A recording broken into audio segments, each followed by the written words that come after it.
Tonight on Joy News, Prime Minister for Special Development Initiative Mavis Hawakumsin admits to firing gunshots at the Step for Christ Voter Registration Center.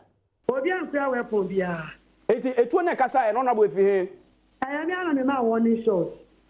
kasa wo MP.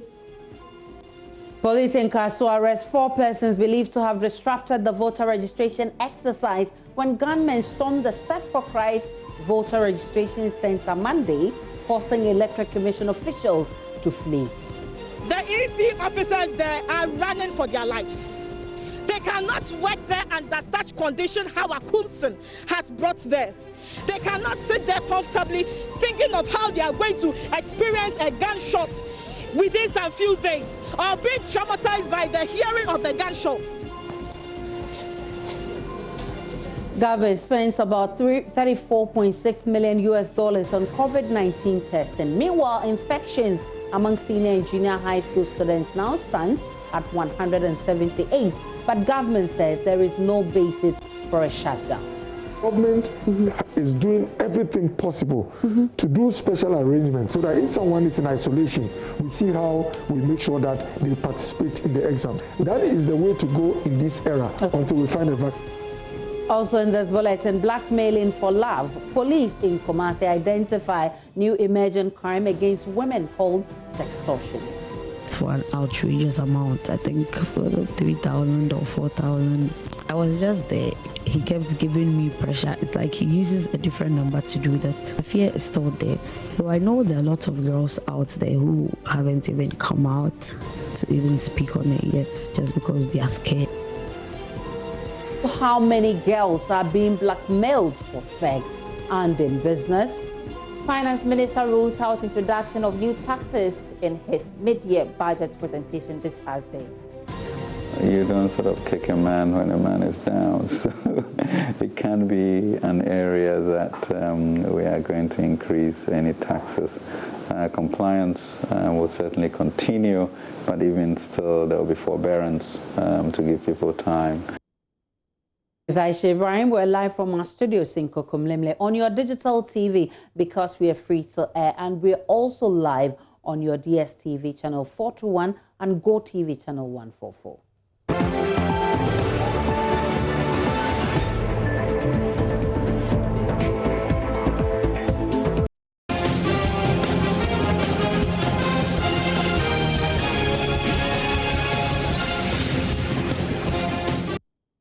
In our very first story, the ongoing voter registration exercise at the Step to Christ Center in the Owusu East constituency turned violent on Monday as gunmen seized and burnt 3 motorbikes. Officials of the Electoral Commission fled the scene as the registration exercise was suspended indefinitely. 4 persons are currently in the custody of police in the area. My colleague Joseph Akable was in the area and has come through with this report.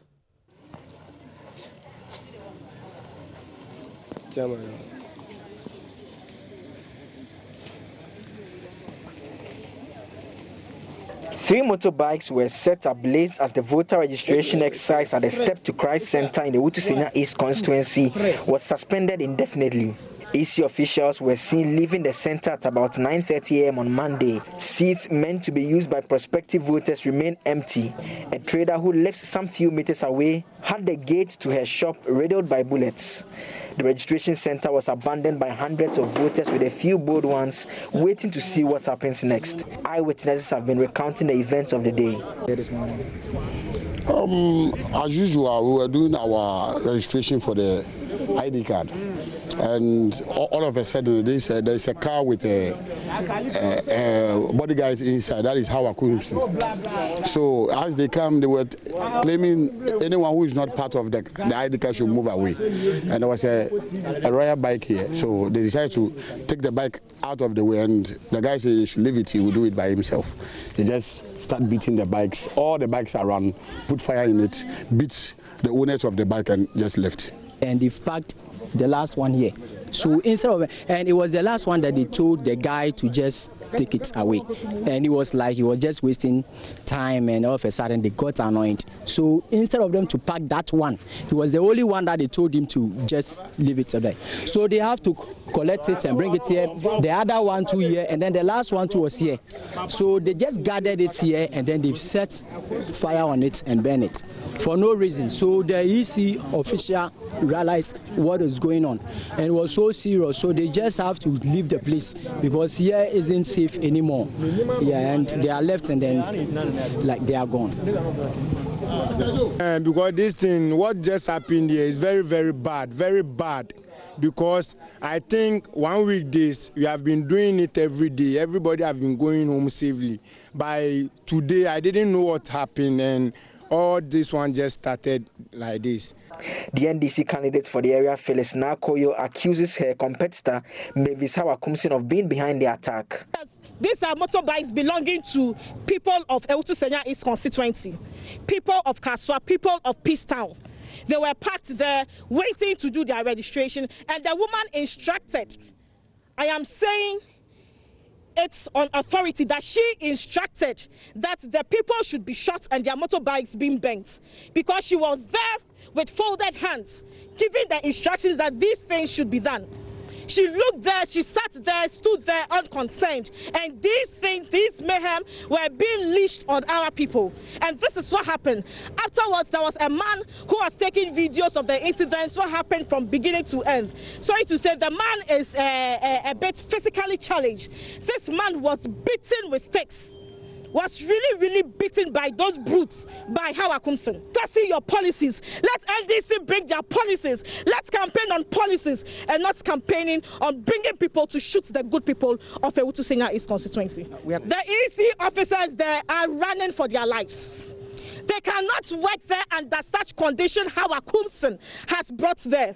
They cannot sit there comfortably thinking of how they are going to experience a gunshot within some few days, or being traumatized by the hearing of the gunshots.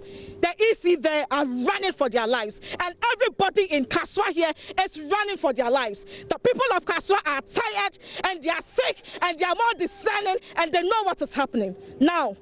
A member of Ms. Kumsin's campaign team, Kwadwo Enim, says the allegation is without merit. My candidate can never and will never do that. If you are in a winning team, you don't fight. You don't. No. Please, as I told you earlier, NDC, they are full of lies, propaganda. We are not. We are loving, peacekeeping people. So there is no way my candidate will do such a thing. Supporters of the two parties then converged at the police divisional command. Hawakumsin, sporting a white shirt over a jeans, was seen moving towards the NDC's candidate, who was sporting a red shirt over jeans. The two had to be restrained by policemen as they approached each other, hurling insults as they walked towards each other.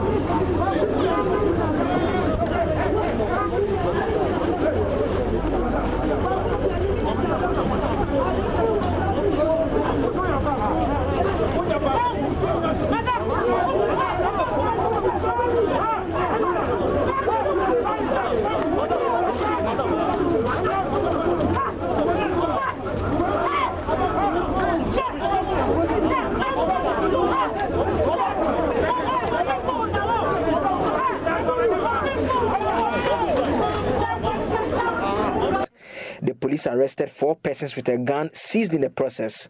They say the registration exercise remains suspended but are ready to ensure the safety of the electoral officers should they decide to resume work on Tuesday. Chief Superintendent Charles Ampim Kosono is Kaswa Divisional Commander. It's the same offense. It's the same offense. So we have arrested 4 people in connection with what about happened at that registration center. Are these individuals you picked from the site, or you carried out investigation went to apprehend them elsewhere? Oh, we decided to go on patrols. We pursued them and we arrested in a vehicle. Yeah. Did you see those who you arrested, were they found with any guns?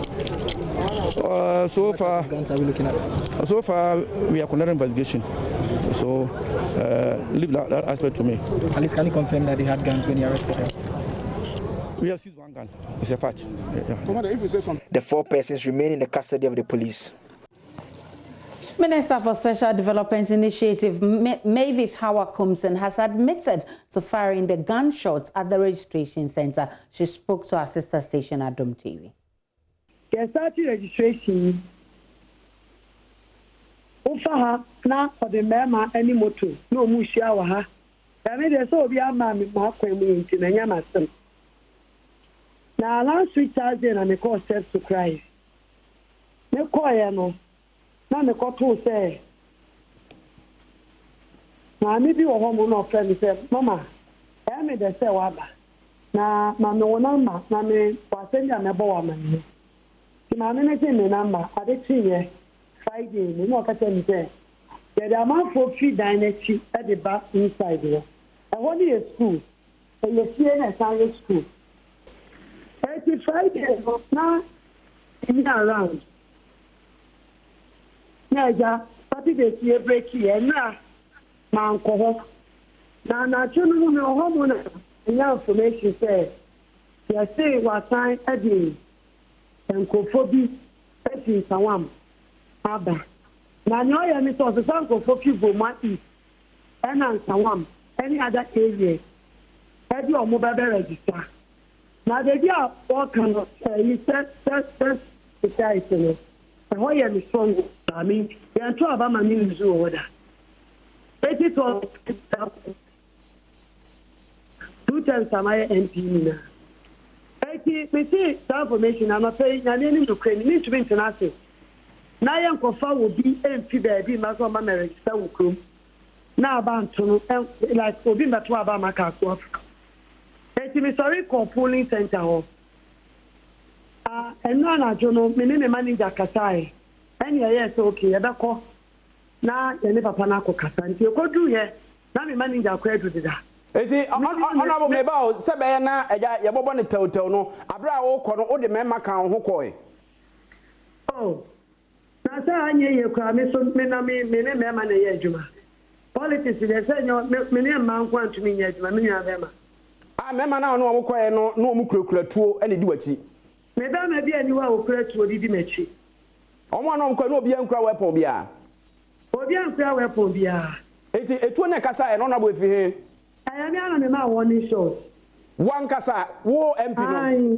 Na wo kura tuo be ne kita o. But what mean to me chere. Wo nim tuo no.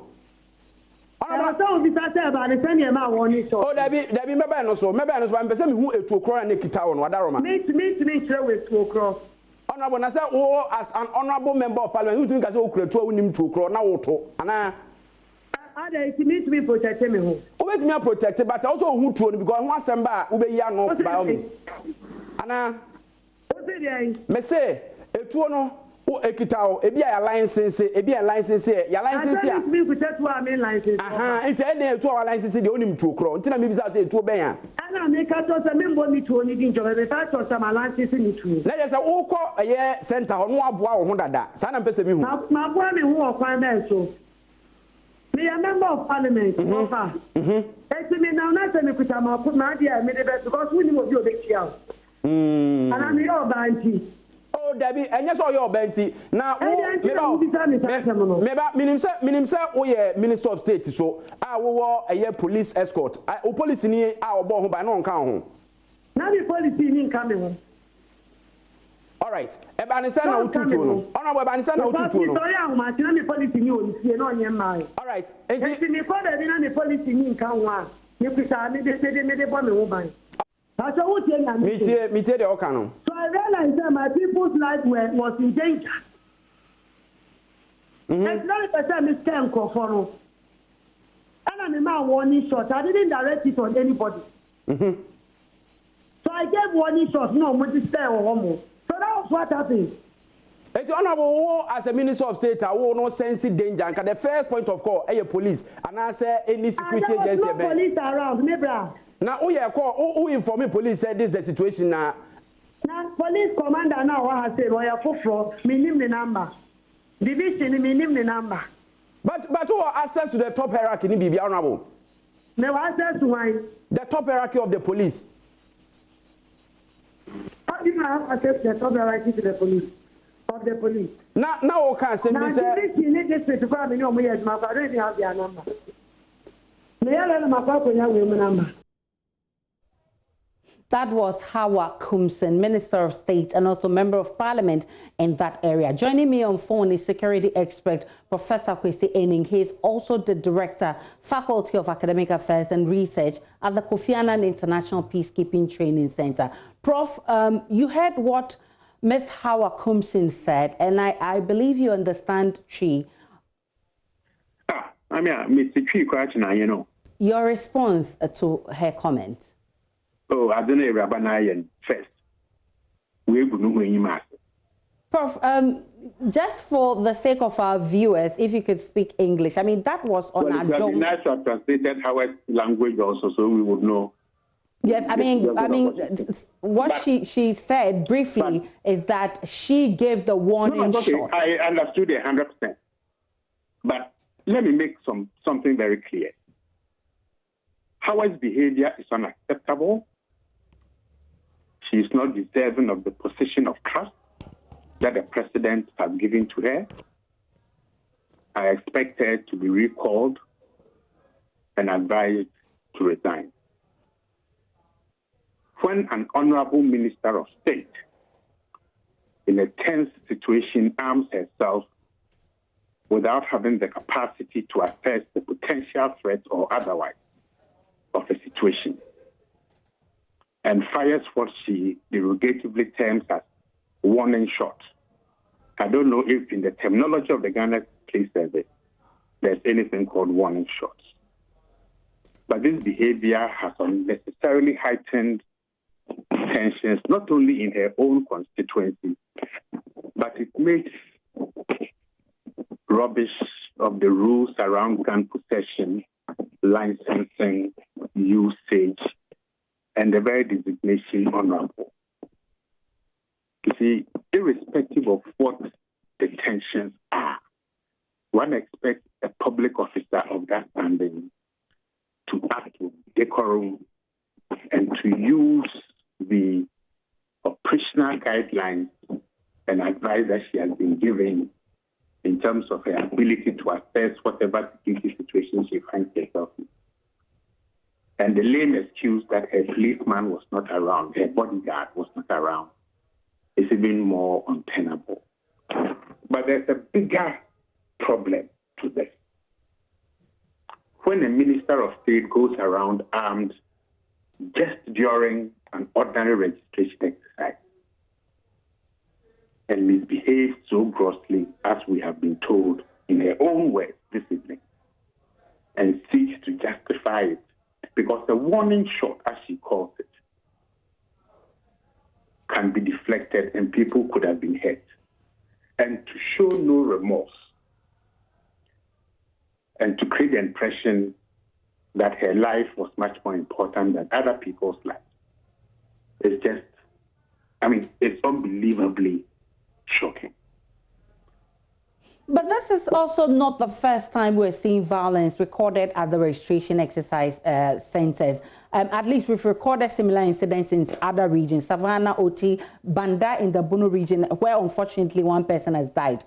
And of course, you've heard that in this particular incident, there was a near fisticuff between the NDC and MPP parliamentary candidate, and then she comes to admit of shooting or giving the warning shot. This is getting out of hand, isn't it? Well, it's got out of hand. And I think it shows those of us who were reticent about some of the actions towards the vigilantism bill as to what it really seeks to do. You see, and that is why I think the president should thank this woman, because by behaving in a vigilante mentality or showing a vigilante mentality, she's really undermined everything that the National Police Council and the NCC have done over the period. Yes. I mean, in Damango, I think an MP or a candidate got into fisticuffs, but somebody was shot dead. In Accra, Newtown, there was some problems. All over the country, there are these difficult questions. Why do people want to have access to public office? Is it for their personal gain or to bring about improvement in ordinary people's lives? I think this woman's behavior shows, and my own research demonstrates, that some politicians are prepared to flout the law irrespective of if people get hurt, so far as they can get to power. Now, if you come to power through violent means, how do you expect to rule? How do you expect to convince people? How do you expect to carry people along with you? I think this action is so abominable and condemnable that hopefully by tomorrow evening around this time, the president would have asked her to resign for his access. And of course, in the minister's own statement, there were no police around, but in these visuals, you could see policemen over there. That's the visuals our reporter brought from Dustin. There are so many policemen there. She also says that she doesn't even have the divisional commander's number in her area. She doesn't have. But I just want to find out from you whether you're satisfied with how the police has handled some of these violence. Bear in mind, we've still not made any arrest. Regarding the Bono killing, the Banda killing. Your line is pretty bad, so I don't think I've gotten the full essence of your question. But look, the Ghana Police Service will have to demonstrate that they apply the law equally, irrespective of who is involved. And I'm hoping by now that the minister has been invited to write a statement, and then the law will take its course. But this is so serious that I'm hoping that His Excellency the President gives her marching orders as quickly as possible. Because if and when people who have authority think they can flout the law, and the police would not call them in before the law, just like you and I, then the culture of impunity that we've been talking about begins to get out of hand. Because in Banda, people have not been arrested as yet. Okay? And in quite a number of the cases that we are talking about, people have not been arrested.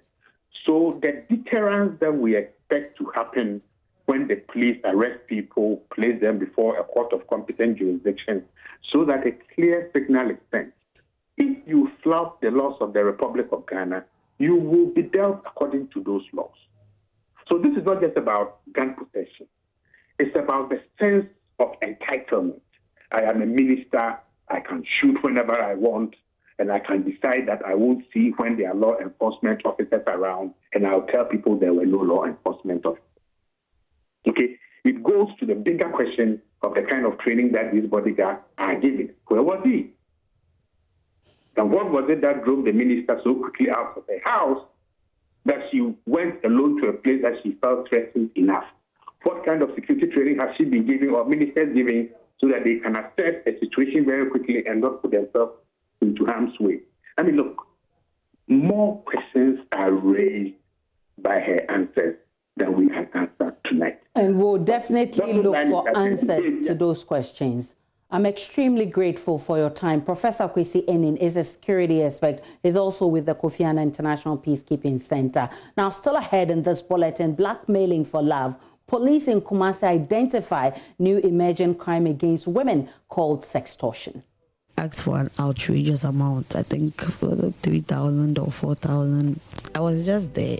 He kept giving me pressure. It's like he uses a different number to do that. The fear is still there. So I know there are lots of girls out there who haven't even come out to even speak on it yet, just because they are scared. There is more when we return from this break.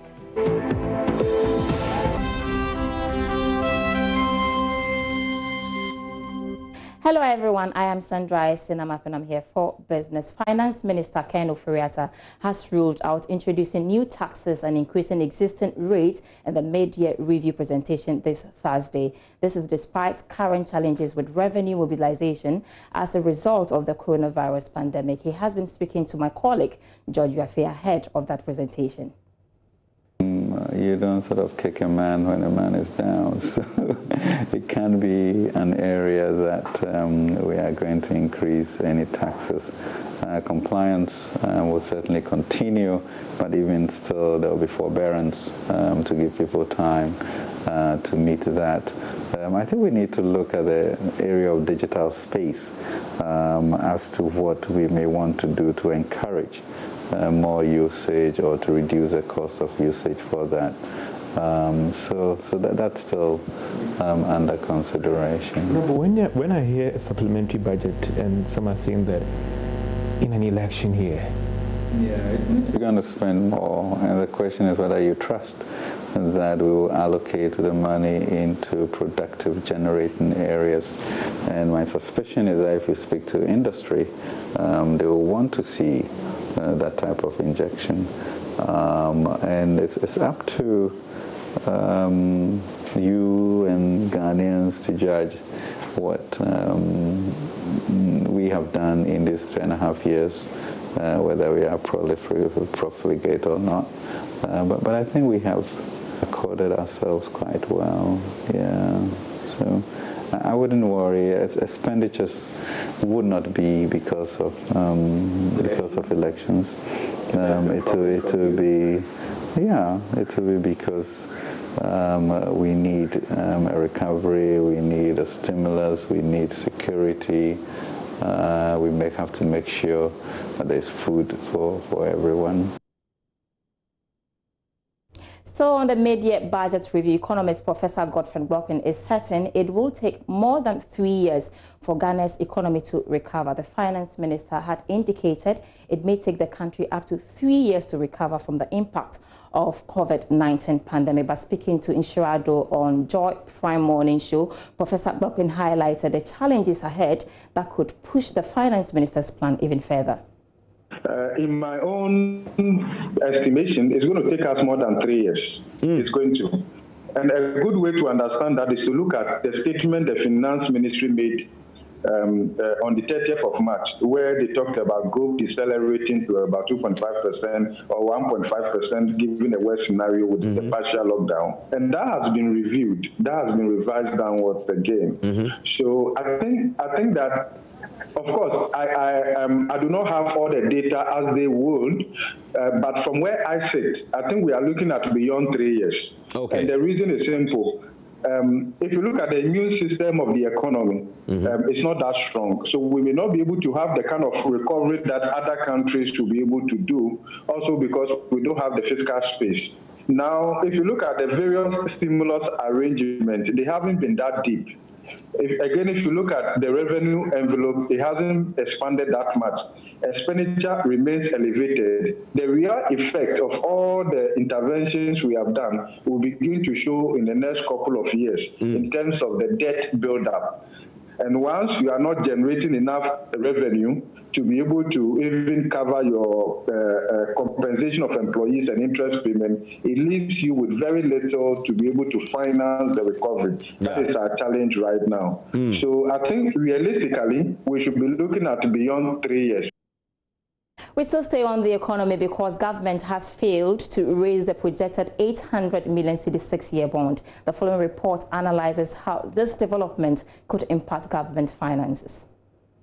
Based on government bond auction calendar from June to August this year, it was hoping to raise 800 million cedis, but as at the end of auction sales on Thursday, July 16, it only secured 359 million cedis. For those investors that bought into the bond, they will be paid an interest of 19.5%, which could be described as not too bad. But for some, the funds raised could be described as interesting. This is because of its impact on government finances, as it's planning to use funds raised to meet its expenses and also pay off maturing bonds. So what happens now that they've not been able to secure the entire funds? Why couldn't government raise all these funds? Could it be due to development in the economy or due to the COVID-19 pandemic, which has made the attraction of offshore funds very difficult? Again, what would have happened to the remaining bonds yet to be issued? One can talk about the upcoming 10-year paper and 20-year bond. Government, through its book building approach, is planning to raise some 17.8 billion cedis through bonds and securities from June to August this year. That's more business news when I return after 8 p.m. But next is the sports news. Thank you for staying with us. I'm Gary Al Smith with the sports. Now, In the past 2 weeks, you might recall that we brought you stories about 21 stranded Ghanaian footballers in Ethiopia following the impact of COVID-19. Now, 18 of them are back home. Quickly, we move to Pram Pram, where they are under quarantine, and Muntari Tego, former goalkeeper of Asante Kotoko, is there and will join us right now for the discussion. Thank you very much for your time, Muntari, and good evening.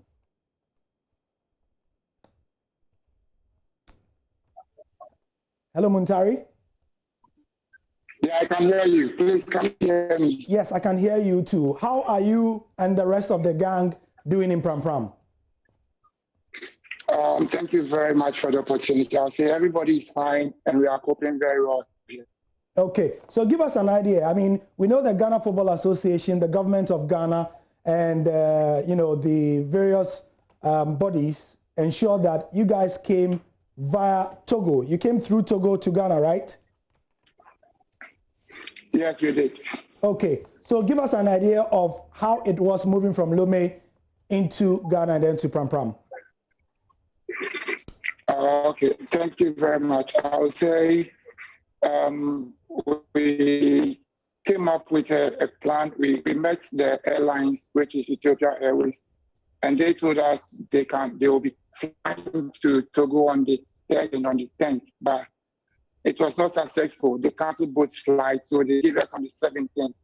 So we communicated to the FA, which is Mr. Asante at the FA, and also the PE, that this is what we've gotten. So if they can help us with a clearance and also a bus to pick us up from Togo to Ghana, and by God's grace, they did that by helping us, and also the bus from Togo to Ghana. So we quickly changed our tickets to Lome and also paid the difference, which is $200 and $300 to change the destination from Ghana to Lome. So God.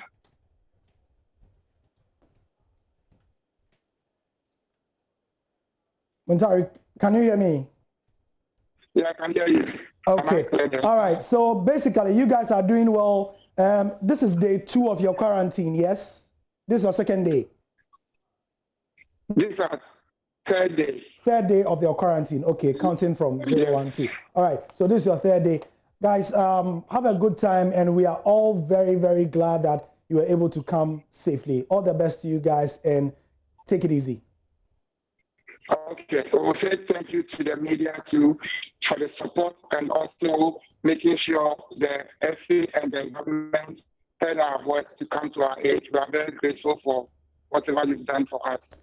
That's our job, and that's what our brothers for. So Muntari Tego, formerly of Asante Kotoko, was playing in Ethiopia before COVID struck, and they were rendered quite destitute, if I could put it that way. Moving on to boxing, and in 2 days, Isaac Dogbe may have what may be his last best chance of redeeming himself and becoming a 2-time world champion. He will be fighting against Chris Avalos on the 21st. That's on Wednesday. That's on Wednesday dawn in Ghana, and then Tuesday evening in the United States. For more, here is Nathaniel Atto.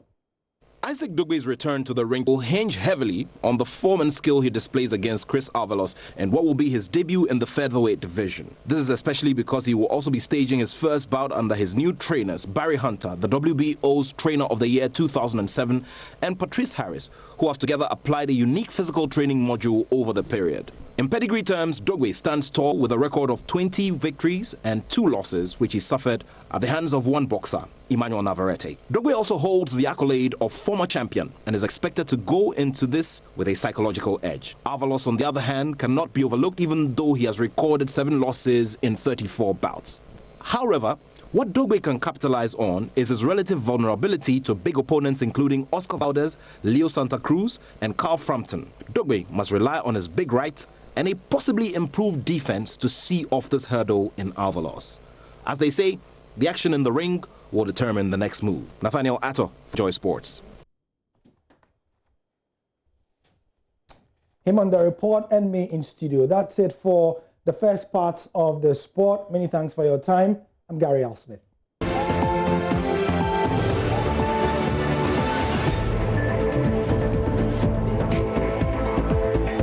Welcome back to Joy News Prime. To the rest of our stories. And the Police Domestic Violence and Victim Support Unit is warning of an emerging crime wave known as sextortion. It says there's an increase in incidents of young men using obscene pictures, especially of women, to blackmail them for monetary gain. Officials advise girls and young women to be extra vigilant in order not to fall victim. My colleague Ohementeria of our security desk has more in the following report. Unsuspecting persons who naively send their nude images to their male partners via social media platforms are highly vulnerable. They are threatened to yield to financial demands of their attackers or risk having the nude materials circulated in public. Amma, not her real name, is a victim. She has paid unspecified amount of money to her attacker. He asked for an outrageous amount, I think for 3,000 or 4,000. I was just there. He kept giving me pressure. It's like he uses a different number to do that. Afriyie is still there. So I know there are lots of girls out there who haven't even come out to even speak on it yet, just because they are scared. Owusu has been investigating 5 of such cases between the last quarter of 2019 and June 2020. Command officials say it is the first time in several years such cases have come up at the unit. Unit Commander Superintendent Derry says many victims are reluctant to report such cases to police. Something which is now a trend among the youth, and the girls are the sufferers. We call that sextortion. Sextortion. Because of social media, Facebook, whatever, then somebody is a boyfriend on Facebook and the person will manage and lure the girl. Take a naked picture of yourself and send it to me so that I will see. Now, this girl naively sends this picture to the guy. After the guy has gotten the picture, then starts blackmailing. If you don't bring me this amount, I will put it out there. So this girl will go get some money and give. And the next minute, this person will continue to torment this girl until, if you're not even careful, she will even take some medicine and die. With the support of some mobile network providers, police are able to bring the perpetrators to book. Superintendent Derry revealed the victims are mainly literate from basic to tertiary levels of education. When it's like that, we pick up the case. We have linked up with some network providers, and so we pick it up from there. And I tell you, they are helping us, and we are able to always locate where those people are hiding with the phones they are using.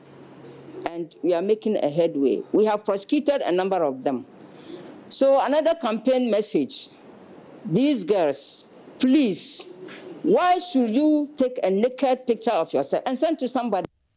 Owusu, over the period, also recorded 32 defilement cases, 5 abortions, 335 domestic abuse, and 6 indecent assault cases.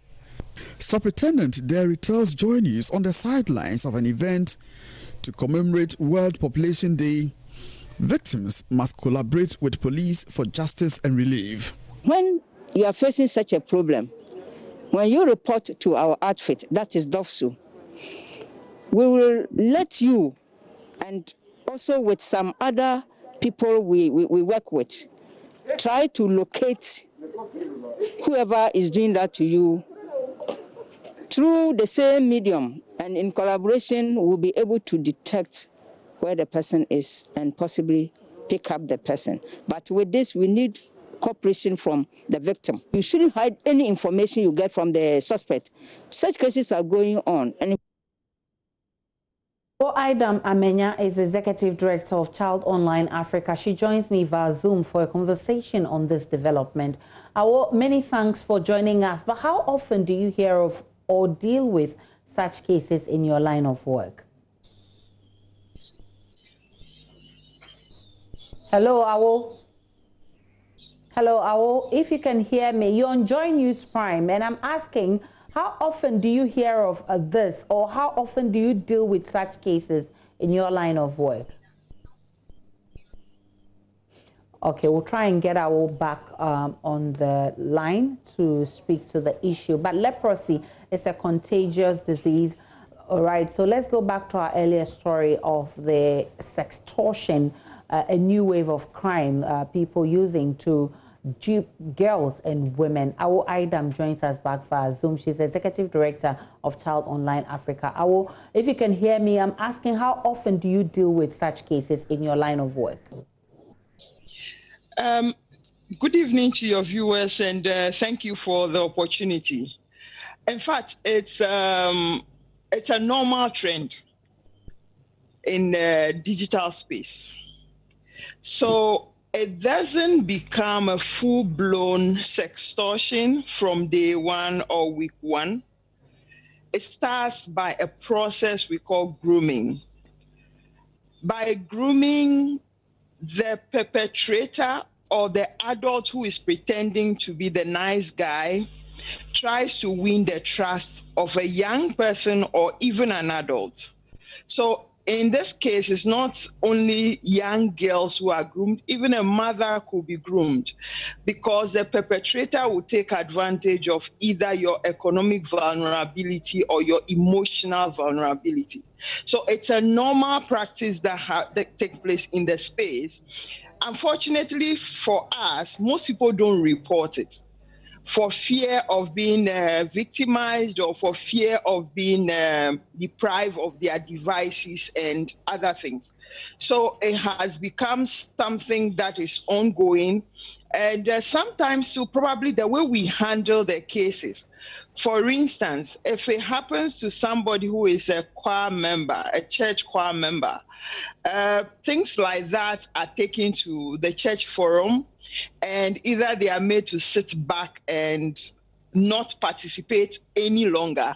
So obviously when it happens to you, you don't want to go to the police CID to report or do anything. But there have been, I would say, trainings around that. And there are so many red flags to look out for when it comes to an issue. Yes, so what are the signs we should be looking out for so young men and women do not become victims of such criminals? Okay, thank you. When you establish contact with somebody online and the person says to you, DM me or private message me, you should be looking out for danger, because this is somebody you don't know. And social media platforms are meant for friends. So if you are connecting with an unknown person, there's a high possibility of you putting yourself at risk, because once they establish contact with you, they profile you, they get to know your likes and dislikes. So based on that, they come back to you to know what to do. Sometimes they ask you, are you alone? When you come across something like that, you should be you should have your guy or send me a photo. It's a common practice. And you know, the reason why I even said it begins from grooming is the fact that through the grooming, you might have shared photos, you might have shared confidentiality and all of that. Now the person wants to extort money from you. The only way the person can extort the money from you is to issue threats.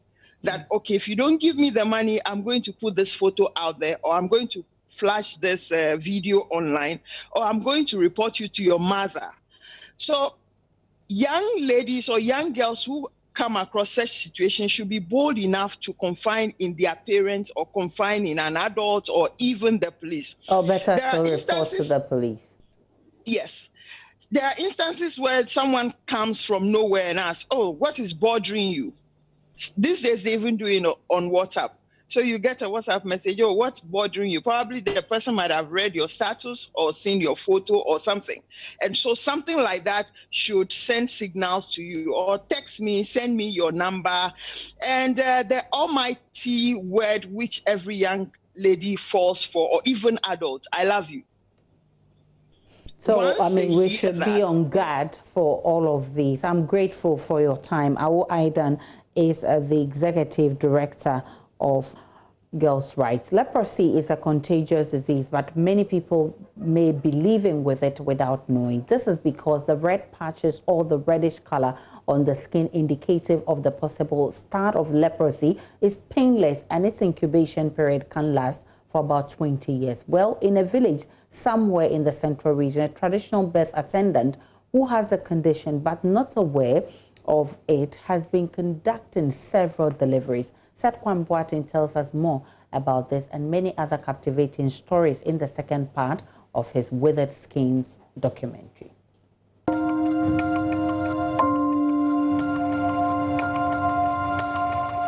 In the central region, we joined Dr. Benedict Kwadwo and his team of experts in their case tracing mission, and this took us to a community called Isumanjura in the Bremane-Sikuma district. There, we met this 64-year-old traditional birth attendant, Abena Ahima. She has lived in this community for over 40 years. Abena has symptoms of leprosy, but she's not aware what it is.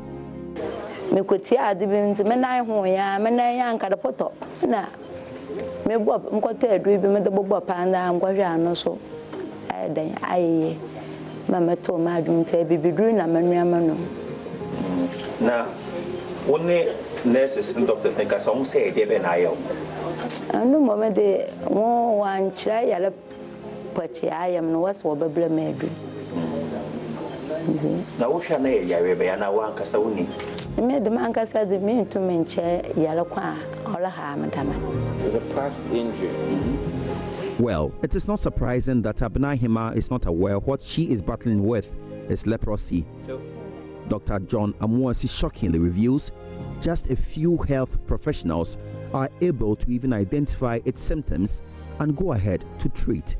For sure, medical doctors and nurses have been trained in leprosy. It's taught in the medical schools, in the nursing schools, midwifery schools, and in the allied health schools.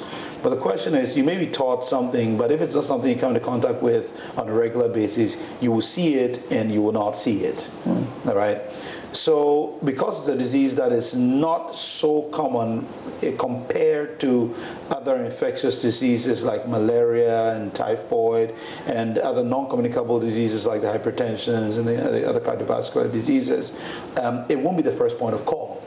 In fact, most people will see it and think it is what we call tinea versicolor, or this disease that is caused by the fungus on the skin, because it presents exactly the same way.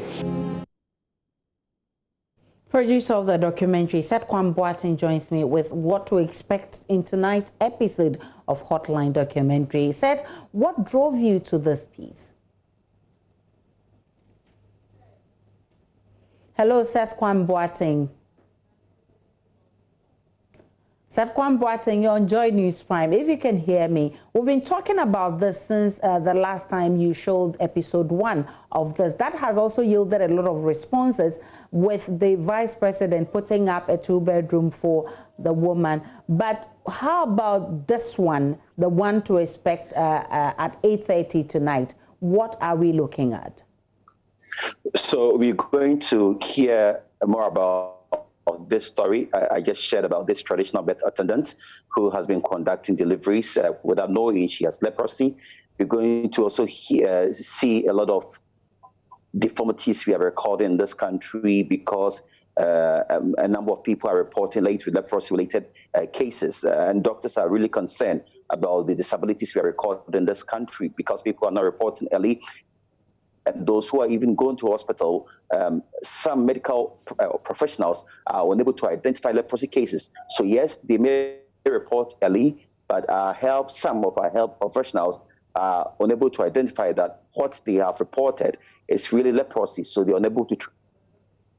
Now, government says it has so far spent about $34.6 million on COVID-19 testing at a cost of $100 per test. In a statement to Parliament, Deputy Minister for Health, Dr. Bernard Okoboy, said the high investment in testing is yielding positive returns in terms of low COVID-19 mortality.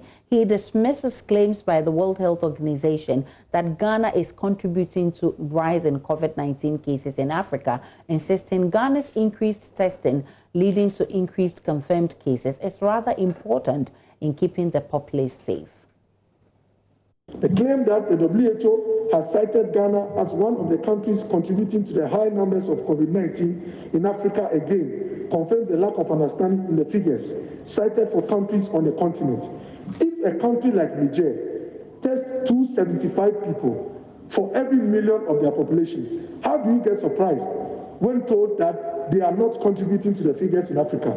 If Burundi tests 563 people for every 1 million of their population, what do you expect from their numbers? Even Nigeria, with the size of their GDP, is doing 1,000 tests for every 1 million of its population, compared to Ghana's 11,000 tests for every 1 million of our population. The more tests you do per million as a country, the more cases you are likely to pick, and for that matter, confirm. If you don't test, you just cannot confirm cases, and for that matter, might not record significant numbers. He says claims that government is not paying contact tracers is inaccurate. He says only about 2,000 tracers engaged during the lockdown period have been disengaged, and community health workers already on government payroll are continuing with the tracing. The claim that government had refused to pay contact tracers also qualifies as an inaccurate narration, composed to create the impression that contact tracing has been abandoned. As a speaker for the records, the Ghana Health Service recruited volunteers who were about 2,000 in number during the 3 weeks of lockdown to help trace and test the 30,000 plus travelers who entered Ghana before the airports were closed. Deputy Health Minister Dr. Bernard Okoboy says government is making arrangements to ensure final year SHS students in isolation and treatment centers write their exit exams. At least 178 students in senior and junior high schools have tested positive for COVID-19. Some have recovered, while others are still undergoing treatment. Speaking on the Beyond the Lockdown show on the Joy News channel, Dr. Okoboy said the government has the issue under control. Before COVID came, there are things that make it impossible for some students to write their exams. Yeah. Sometimes ill health, yes, travel, or some disaster or something. It doesn't ridicule or undermine the whole national exams. So what's the measure in place? Yeah, so the point is that government is doing everything possible to do special arrangements so that if someone is in isolation, we see how we make sure that they participate in the exams. And then also, it's important also to mention that when it comes to the protocols, in fact, I'll plead, it is not only the, incumbent on government. It's not only the government's responsibility to make sure that we succeed. On the other side, we need the cooperation also of the citizen. And just as we did for the students, remember, we invested millions of cedis into providing this mask and all things, yes, to reduce their risk. And still to come in business, the country's aviation sector is broke and could struggle to meet its debt obligations. That's according to the aviation minister. The details in the next segment of business.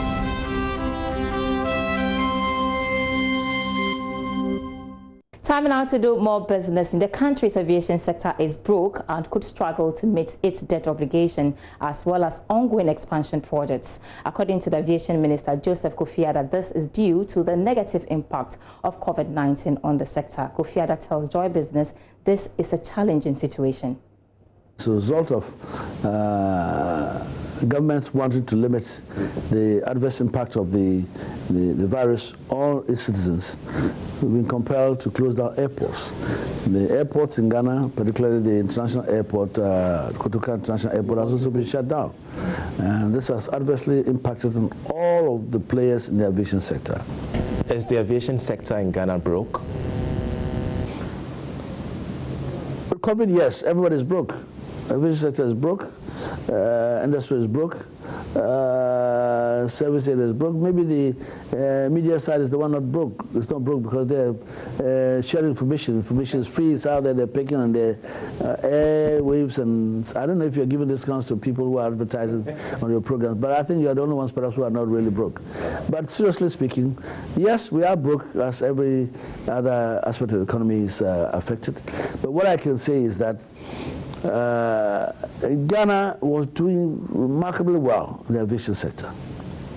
As you mentioned, some of our passenger numbers went up from about 2.6 million all the way to 3 million. I think when we ended last year, we were about 3,019,000 passengers.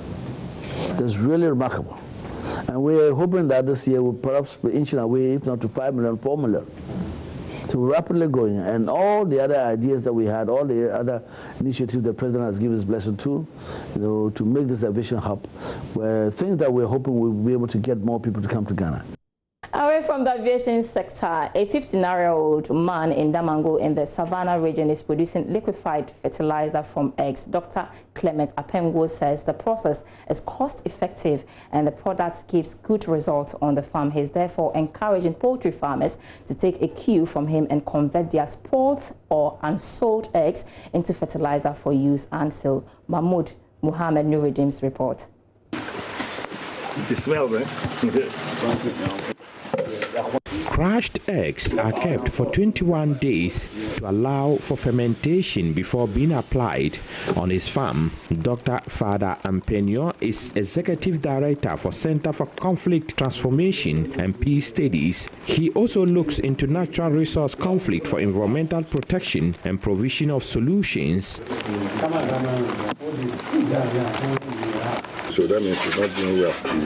I better say, okay, you It is early hours of the day and Dr. Fada Ampenyo checks up on his liquid fertilizer made of crushed eggs. He mixes the eggs with household waste, including vegetables, as well as neem and moringa leaves. 2 weeks ago, we had a problem with our incubator. I have about 2,000 eggs, guinea fowl eggs in the incubator, hatching. And we had a problem. And I had over 400 eggs that were spoiled. And after I got over the trauma of losing all these eggs, I'm like, wait a minute, we can turn this into liquid fertilizer, So you get a bucket, put it in there, crush them, put neem leaves, crush them, added moringa leaves, and I just keep dumping waste there and covering it. And now in 21 days, I'm going to drain the water. Now, when you drain the water, that's liquid fertilizer. But then the solid waste that is still there, you just go into the garden, you dig a hole, and then you pour it into your garden. And leave it there for another 21 days. And you can either dig it out as organic fertilizer and apply in the garden or plant around in that area. And so far, the results have been amazing. So I'm still trying it. And if I get the hang of it and I see, okay, this is working, I've tried this several times and it has worked, I've demonstrated it in my garden, then I can begin to show to people and say, hey, listen, do this and see how it works. Eggs contain high levels of calcium, which is an important nutrient for plants, especially vegetables and fruits. The liquid fertilizer leaches the calcium into the soil for root uptake during composting. So with this method, there is no need to be worried about low demand and price for eggs. This is because there is another chance of turning it into liquid fertilizer for sale or for domestic use. So eat your eggs, save the spoiled ones, and fix your soil for bigger, better crops. A report by Mahmoud Mohamed Nuruddin. Away from that, online financial services firm Leprosy is assuring customers of safety as demand for goods online increases. According to the Chief Executive Arnold Parker, it has automated its operations and is ready to deal with mobile money fraud. He spoke to Joy Business after the company donated some alcohol-based hand sanitizers and personal protective equipment to the #1 medical reception station of 1st Infantry Battalion at Michel Camp. That's more in this report.